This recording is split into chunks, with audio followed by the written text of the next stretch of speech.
Hello and welcome to week two of the Darting Life. This week it's Jaikob Selby-Rivas. Hello. Welcome, Jacob. Thank you, mate. Thank you. Um, a big year for you this year. You've recently got engaged. We have, yeah. It was back end of last year, yeah. So yeah, the lovely Hannah, my better half. Last year we moved into our new house, and on the day after we moved in, asked the big question, and fortunately she said yes. Don't know why, but yeah, she said yes. So we're getting married next year is the plan. So, how did you come to pop the question? How did you do it? So funnily enough, was in Barbados in April with one of my mates on a cruise, which sounds a little bit dodgy, but his dad got us a good deal, so I couldn't refuse it, and we went on a cruise around the Caribbean, and it's tax-free diamonds out there, isn't it? So financial advice head on. I thought if I'm ever going to get it, now's the time. So I bought the ring out there. She knows this, by the way, so it won't be a big reveal. So I bought the ring out there after dragging my mate Michael Walker, who I'm sure he'll have a listen. But yeah, dragged him around a few shops to pick the right ring, and he helped me out. And then sat on it for 6 months. When we got back, kept it in his mum and dad's cupboard at obviously his mum and dad's house. And yeah, then the day we moved into our new place in November last year, um, asked asked it then, popped the question. And how are you finding living together as a Yeah, it's amazing. I mean, engaged couple? yeah, we've obviously lived together for a few years now. Still fairly young, but I stayed local for uni. So we met when we were 14, stayed local for uni. So we kind of been living together at each other's parents' house for a long time, but then moved out when we were 21, got our own place, and then just upsized a little bit last year. So, where did you go to study at university? You said that you stayed local, Loughborough University, or Leicester, you went to Leicester, Leicester Uni of University? Leicester, Okay. yeah, yeah. So University of Leicester, did a degree in banking and finance. And did Hannah go there as well? No, no. So she's done a accounting apprenticeship. She's a chartered accountant. So we're both in the finance world. So if we're not good with money, there's something drastically wrong. But yeah, so she did that. I was at uni in Leicester, did banking and finance. Um, well, yeah, I'm sure we'll get into the rest of it from there. But yeah. So moving on from uni, then, where did that take you as in terms of career path? Where are you now in terms of job role? So finished uni with a first in banking and finance. Always been decent sort of economics and numbers. That was kind of something I was interested in. Most people find it deadly boring, but something I've always found that I'm good at and I enjoy. And big part a big part of the kind of route I wanted to go down was Ben, my boss now. He was the advisor to my dad and my granddad, financial advisor. And over the years, from sort of 12 years old even, I sat in on the meetings because I was always interested and wanted to know. And yeah, he I don't want to say grew me into the financial world. That sounds wrong, but something along them lines.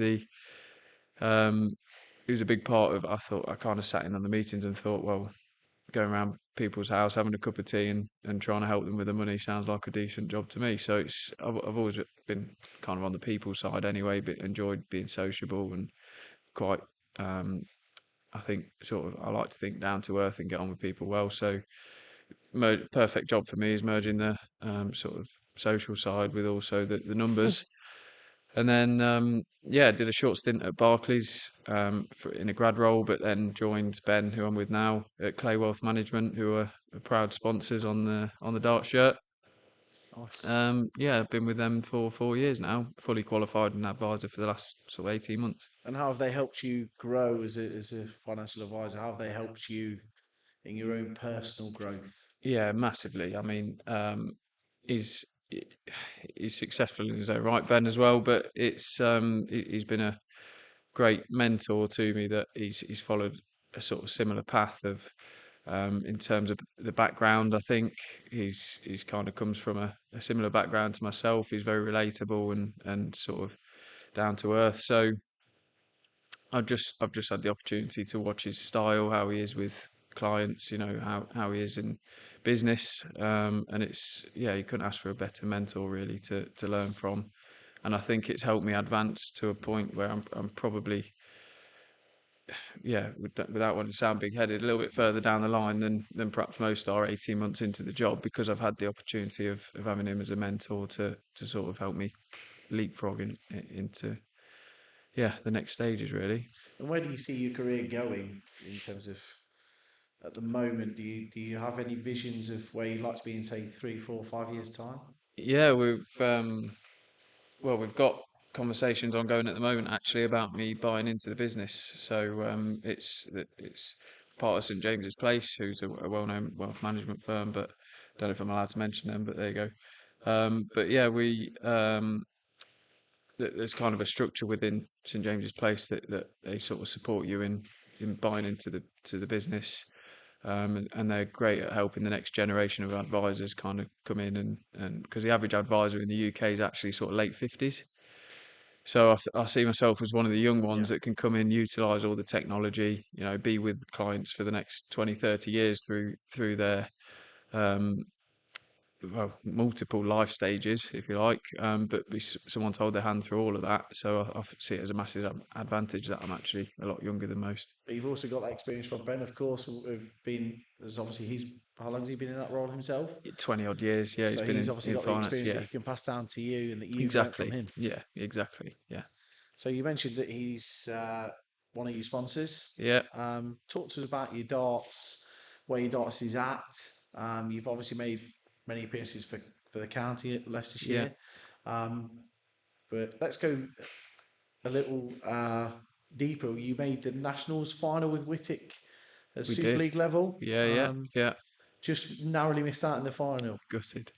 Yeah, yeah. What a day that was. I've been with them a couple of times to the Nationals Yeah, finals. I know Whittick as a team had made the finals once before in the past, but we made the first time I went, we finished third, and then last time we were there, we finished runner up. Which out of don't quote me on this, but I think it's 700 odd Super League teams in the country. All the top teams sort of met in Bolton and competed over one day to be crowned sort of national champions. And unfortunately, we fell at the very last hurdle, but some achievement to come absolutely. second in that. So yeah, top bunch of lads and all great quality dart players as well. So that, we're not carrying anyone through that team. Great strength in depth. It's just yeah, it's a pleasure to be a part of. Absolutely. You've won the Leicestershire Super League title for numerous years on the trot now. Yeah, Do you know yeah, how one many it is unbeaten, on I the think. trot? No, I don't. Because they were also winning it before my time as well. Yeah. So I know we've won it sort of last 3 years that I've been there. And you've gone one Um, unbeaten.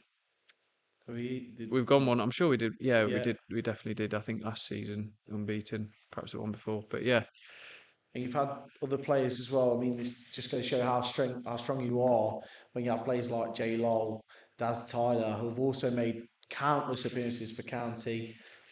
Jay Lowell went so many games for county unbeaten, something and ridiculous, wasn't it? his Yeah, in the his county averages A. sort of speak for themselves. And you look down at Whittick side, and there's not many who haven't, if any, who haven't made that county side. No, no. I'd And the A say side at that, yeah.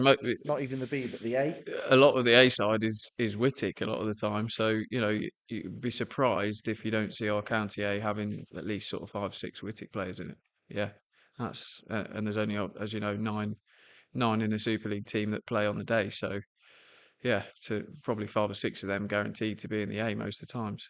And a lot of Whittick now has a ladies team, of course. Quite a few partners of your teammates involved in that. Yeah, And again, they make a lot of appearances for Leicestershire as well. And it just goes to show how strong Leicestershire Dots is becoming. yeah. No, it's definitely improving year by year. Probably yeah, probably months on months. Really, there's teams getting stronger. Um, yeah, and it's great to see the ladies sort of being A teams. They're both picking up more wins now and supporting everything sort of progressing into where we want it to get to, sort of higher divisions. And yeah, we you can't get into the higher divisions without the ladies picking up points as well. So yeah, it's great to see. Back to last season at county stage, we just missed out on promotion on the very last game. A heavy Yeah, defeat in Wales allowed them to be promoted. yeah. What are the aspirations for this year? I think well, it's got to be the obvious, hasn't it? It's got to be we want to try and get in the mix for promotion again. I think definitely good enough. The results have got to fall away. I don't really know what happened in it was Gwent, wasn't it? I think back end. Grenadier. Yeah, we travelled up on the day. Um, I don't know if a few had a heavy night the night before or what was going on, but yeah, it was quite a heavy defeat, which was strange. When yeah, when we're in the mix for it, we feel like we should be up for it, but we'll bounce back and um, hopefully we'll do one better this season. So for you personally, you play in the CDL and obviously sponsored by them as well, Yeah, of course. yeah. Talk to us about the CDL, how that's going for you. Um, what are your sort of ambitions for this season? So yeah, CDL's been a massive part of my darts development really. So that's kind of where it all started properly. Um, Obviously playing down pub leagues and Thursday nights, having a laugh, play with my old man, my dad, who a lot of you know, and he kind of got me into the darts really initially, and put the dartboard up in my bedroom when most kids are kind of playing on their Xbox and PlayStation and doing whatever else they're doing at that age. Um, I was playing darts, so um, yeah, I got him to thank for sort of making the effort and giving me the opportunity to kind of play in my own home. A lot of people wouldn't even have a dartboard up in their house. So, it was up in the garage. You put it up in my bedroom and just spent hours in there. And he used to come and practice with me, and that was kind of where it all started. And then yeah, we go on and join the CDL on a Wednesday. Got approached by sort of Mem and Ian when I was doing kind of making a no, I wouldn't like to say making waves in the pub leagues, but I was winning a lot of games in the pub leagues, playing really well, and I guess they noticed me that way. Invited me along to the CDL, and then in my first season, again, don't quote me on it, but I think I went something like 37 games unbeaten, and only lost one all season. Won it in my first season, so the CDL is a top quality league, as you know. There's some real good players. I had the likes of Harry Ward, who was Players Championship Yep. winner. Andy Hibbert, Ricky Sudale, local legends, Leicestershire legends, if you like.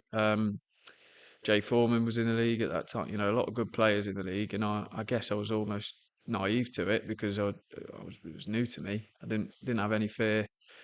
Went in and kind of smashed it. But ever since then, I finished second a couple of times. But I've always kind of been sort of up there, but not won it again yet. So yeah, I want to prove it wasn't a fluke to myself more than anything. As a previous winner, do you feel a bit more nerves when you're coming up against players that have got the talent to win that league? They've had many winners over the last few years, and there's like you say, there is a lot of strong players.